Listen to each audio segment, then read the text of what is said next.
There are a lot of options for hosting remote repositories. If you're comfortable working with system administration, you can always host them yourself, for example. If that's not for you, or if you'd feel more comfortable letting someone else manage that work, there are a lot of services available that will provide this hosting for you, usually free of charge if you're okay with your work being public. Sites like Assembla, Bitbucket, CloudForge, Gitorious, Unfuddle, and others will all host remote repositories for you, along with a varying degree of other features. The most popular of these services right now is GitHub. Not only is it used by millions of other developers, but it also provides some really nice additional functionality to help you manage and work with your projects. Let's take a quick tour of the service. We'll get an idea for the value that these repository hosting services can provide, as well as take a look at some of the features that make GitHub stand out. This is the GitHub homepage. If you already have an account, you can sign in. If you don't, though, it's easy and free to create a new account. I'll set one up for this course. I'll provide a username of Treehouse Git Basics, provide my Treehouse email address, and enter a password. Now that we've got an account, we can see that GitHub provides us with a boot camp that we can use to familiarize ourselves with the details of the service. That might be a good thing for you to walk through later, but for now, let's do some exploring.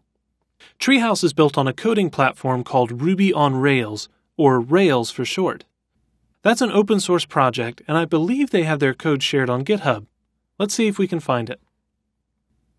I'll pop up to the search bar and type in Rails.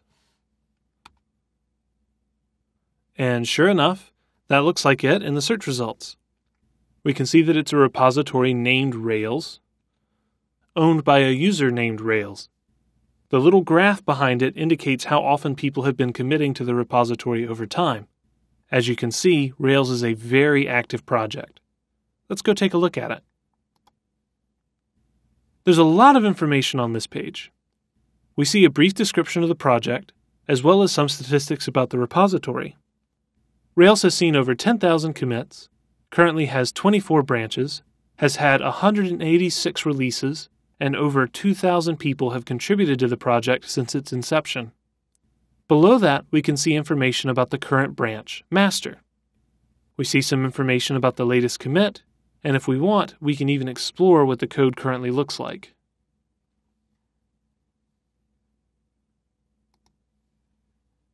Further down the page, we can browse the project's README and get a sense for what the project is all about and what we would have to do in order to contribute. If GitHub didn't make this information available easily, we'd have had to clone a copy of the repository down to our computer in order to be able to find out how active of a project Rails is, what kind of project it is to begin with, what the code currently looks like, or any number of other questions we might have. Since they're hosting it on GitHub, though, we can find all of that information from our web browser. There are some other nice features that GitHub provides as well. Each project gets its own issue tracker. If we click on Issues on the right side of the page, we can see where people have been filing bugs and asking questions about the Rails project. If you're not familiar with an issue tracker, it provides people with a great place to raise and discuss issues about the project in question, and usually provides tools to help the project maintainers work through those problems efficiently.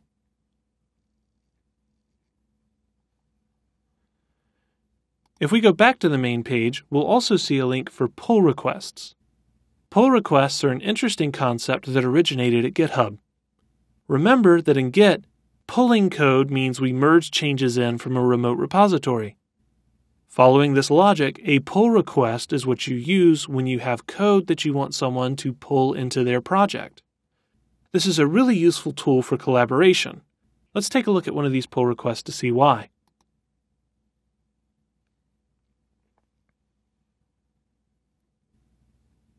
This almost looks like an issue in the issue tracker.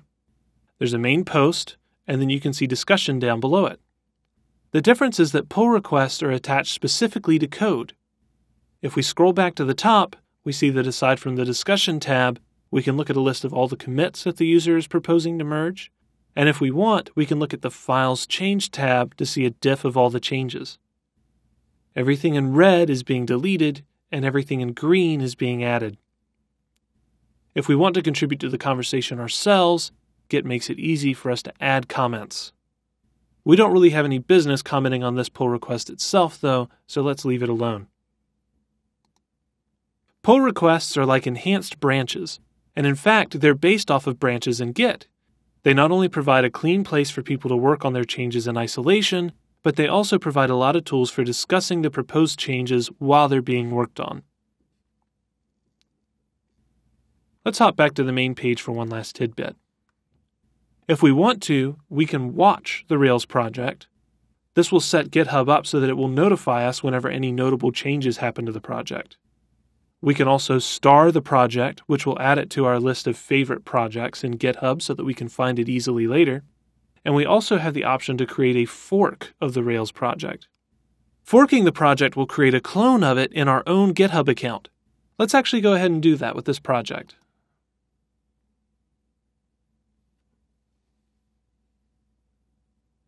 Because Rails is such a big project, it can take a few seconds for GitHub to actually create the copy. You can see that we still have all of the rich project history that we had in the original Rails repository, but now all of the project-specific information, the pull requests, issues, etc., are gone. We've created our own special copy of the project, and if we wanted to, we could do our own work on Rails, and if we think we finished something useful, we can submit a pull request and hope that the Rails maintainers will accept our changes.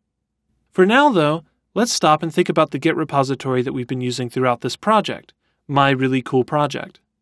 It hasn't been anywhere near as active as Rails, but we'd still like to host it on GitHub and take advantage of some of these really cool features. How can we do that? Up in the top corner, we can see a Create New Repo button. Let's click that.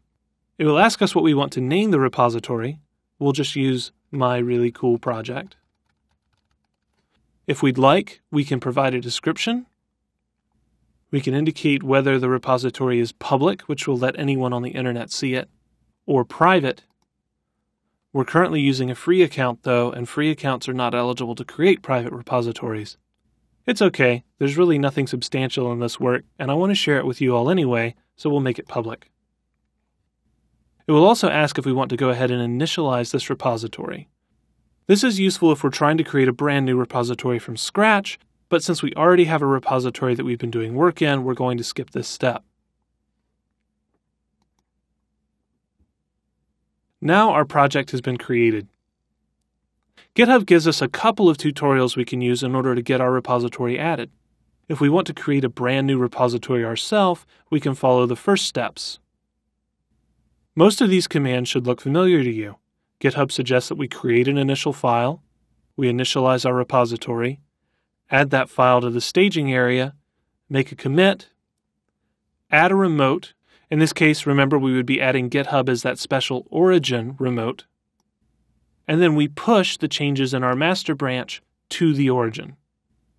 In this case, though, because we have already initialized our Git repository and been adding commits along the way, we only need to do the last two steps. We need to add GitHub as a remote, and we need to push our changes up. So let's go ahead and do that.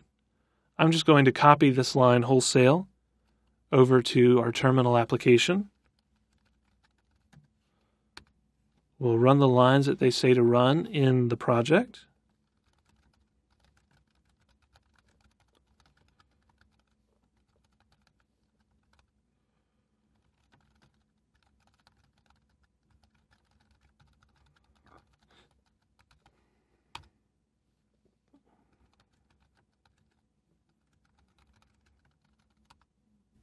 We'll need to provide our username and password.